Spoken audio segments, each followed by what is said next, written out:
Yes, hi. How are you? Yes, today I'm here to speak about how to find the right husband and wife, or how to raise good and wonderful children. How to find the right husband and wife, or raise good and wonderful children.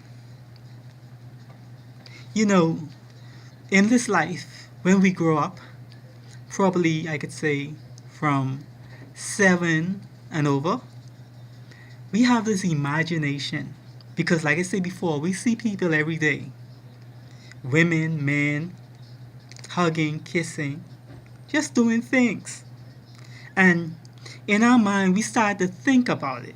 We start to say, wow, I want to be like that. Boy, that man have a nice wife, or a nice, or that woman, she has a handsome husband. This what goes on in the mind of people. I want to do that too. We follow and we try to imitate, or we try to be like.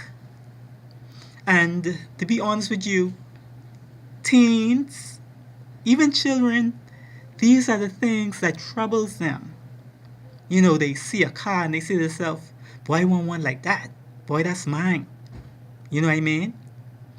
Or, they see a girl and they say, wow, I want to talk to her. She fine. But I can tell you one thing. In every child's mind, in this Gentile nation mind, this Israel mind, you have a lot of young people who want to get married. And they start meditating on it from a very young age. Their mind is saying, wow, hey, look here. Boy, look here, I can't wait to have a wife. I at age 25, still these things, do go on my mind to say, hey, look here, I want to get a beautiful wife and, I want to have beautiful children. Yes, it is true. But I want to go through some few steps with you in helping you to know how to find the right husband and wife and how to raise good and wonderful children. First of all, it starts with prayer. It starts with prayer because what happened is there's a spiritual realm from where we live. It's a lot of dimensions. You have the first heaven, the second heaven, the third heaven. There are so many dimensions. And because there's so many dimensions, we have to keep moving up in levels. First levels, second levels. That means we have to keep overcoming because of our sins. Because of our sins, we have to keep overcoming. And you saying to yourself, boy, look here, I can't wait to get married. And before you know it, you made that step. But you want to know how to find the right husband and wife. People always saying, girl, they tell the young ladies, especially the beautiful young ladies, they say, boy, you can marry a rich man. And that young lady get that mentality running through her head, and her mind is focused on, hey, look here, I want to get money. And sometimes that could be a mistake.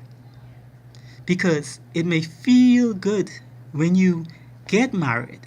But when you start to dig in and understand what is going on in a relationship, when you have to be faithful, when you have to do unto your husband the right things or your wife the right things, when you have to, ask God to protect you and protect your children if you have any. And things start to change, you know what I mean? Who knows? Your husband might be in the army where you have to be away from you for many days. And you miserable and you saying, I hope he live, and you praying. You know what I mean? What you need to do before you get married, you need to go to a consultant or go to a pastor who, give lectures and advice on marriage. I try to remember what it's called. Yes, you have to go to your pastor. Yeah, marriage counseling. Marriage counseling. You have to take up marriage counseling because what happened is you want to know what marriage is all about. In other words, don't never get in the field of just getting married. It ain't gonna work. You have to get advice. Hear what the pastor say? for better or worse, for rich or for poor, through sickness and through health. There are a lot of people who don't understand how serious that is.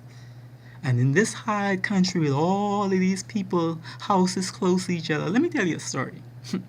I remember I overheard a conversation, and this woman was saying, she lived in Pinewood, and when she's making love to her husband, all the neighbors can hear her. Or when they talk in their house, the neighbors can hear her. And I started to figure and wonder why she say that. But the reason why she said it is because the houses are so close together, the window right to the next window. You can't hide nothing. A family member of mine said they had an argument in their house. And say before you know it, it was way down the road. I mean, the neighbors living way around down the road knew everything that was going on. They exposed it. You understand me? In marriage, there's so much divorces. You know what I mean? It's so much revenge and so much spiteful. Sometimes the wife want to kill the husband want to kill the wife, and things are just hard for some people. And it hurts me sometimes, but like I said before, you must pray for what you want. You must ask God for what you want. You must be patient for what you want. Don't rush into things. You can corrupt yourself. Before you choose to get married, go on a date. That's important. Before you choose to get married, go on a date. It is vital to go on a date. And let me tell you something. My way of dating, I'm going to share with you. And if you follow it, I'm sure you'll have a happy husband or a happy wife. I believe when dating, you should ask questions beyond. If you think your lover have a mole on a hip, you should ask that. Try to ask everything you need to know, so you can know how to stand up to yourself when you find out. I mean, thousands of questions. If you really want to be with that person, you ask. You understand me? If you really want to live with that person, you ask. Because when you hide things, understand me, saying you have children she don't know or he don't know, it can be very, very serious. It can be a divorce. Then you have your age to get married. A lot of young people, I know it's good, to give your life to a man or to a woman forever and ever and ever. Yeah, it is good. But at a young age, I don't think it's right. I think a young lady should get married at age probably 25 or 27. And a young man, because he's immature, should get married at age, I could say 27 or 30. Because what happened is, he isn't fully developed for marriage, or she. Now you have some youngsters who are very godly, and they get married at, I could say 19, 21. Yes, why? Because they understand what marriage is all about. I had a particular friend of mine who, the woman away wanted him to come over to get married, and he didn't know a thing. So what's going to happen when he don't know a thing, or when he get hurt or something happen? What he's going to do is he's going to cheat. He's going to hurt that woman's feeling. They had a young lady who going to marry a prince in another country, and she didn't know what she was getting into, so she had to face death, because the country religion and lifestyle and system and constitution is so different from ours. It is very different from ours, those other countries. So like I said before, age to get married. The best age to get married for a young girl is 25 to 27 and over. Or for a young man is probably 27 and 30, because in this life you have to go through experience. Like you say before, you have some who corrupt themselves and fornicate or commit adultery before time. And they seem to be the best one who can keep a marriage, because why? They had the experience. But at that young age, when you jump into marriage, boy, you better be ready. you better be ready, because why? When you get to find out the responsibility, like how all these divorce and people cheating on each other, when you get to find out you cannot cope with it, you cannot withstand it, you cannot help yourself. And let me tell you some more. It's some more, If that husband or that wife of yours gets stroke or gets in an accident, and she was a pretty girl, but all her face is arranged, all her body disfigured, and for better or worse, for sick or for poor, through sickness and in health. These are the things that fall upon in marriage. When that child born or those children are born, you gotta turn all your attention to them.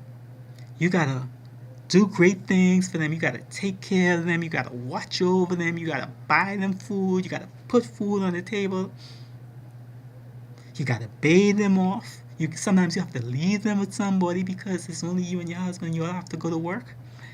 There's a lot of situations, a lot of things that young people don't know about marriage. That's why you have to take up marriage counseling. You have to have a consultant. Someone just like me who can open your eyes to reality. Because people find these things that I'm talking about at an old age, but you know how better it will be if you find out these things at a young age. Probably your husband liked to squeeze the toothpaste from the bottom. Probably he's gay. Probably he's bisexual. And probably you don't know. And when you find out, you piss off. You went, hey, I finished. You didn't tell me this. Now, if you have your how to raise good children. Yes, how to raise good children. This could be a long lecture. But to raise good children, like I said before, is only through God you can. Only through God, your children can become the best they can become. Only through God, your children can be educated in the right way.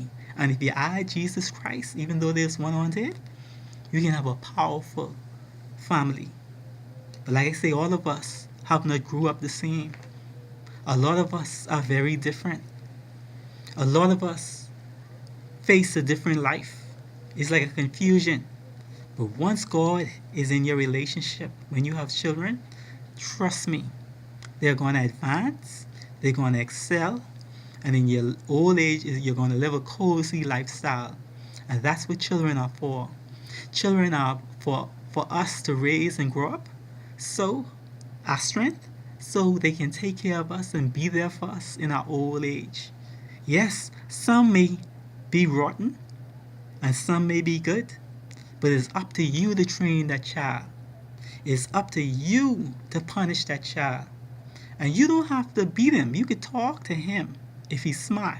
But if he's rude, I think he needs the belt because he's going to face Foxville prison or even silence. Because he hasn't grown up right. You didn't grow him up right. He didn't understand. And most of them just hate you. Then you have some wonderful kids who will come back to mommy and say, Mommy, I understand now. I know I was rude to you. I know I was disrespectful. Mommy, I'm sorry. I see it all the time in families. Young ladies who drop school, young men who drop school. And when they get to find out what life is all about, they become great because they have experience. Then you have your beat, warn, or take away possessions. You can beat your child, you can warn your child, or you can take away their possessions. Or use all. Integrate, use all. When you beat your child, you should tell him why you are beating him. When you take possession from your child, you should tell him why you take it. Always let them know why you do what you do so they can know. Well, I can't go along with this program. I wanted to talk more, but you got some people coming here, and I don't like to talk around people. I'm not an introvert or extrovert. I'm just real. Anyway, bye.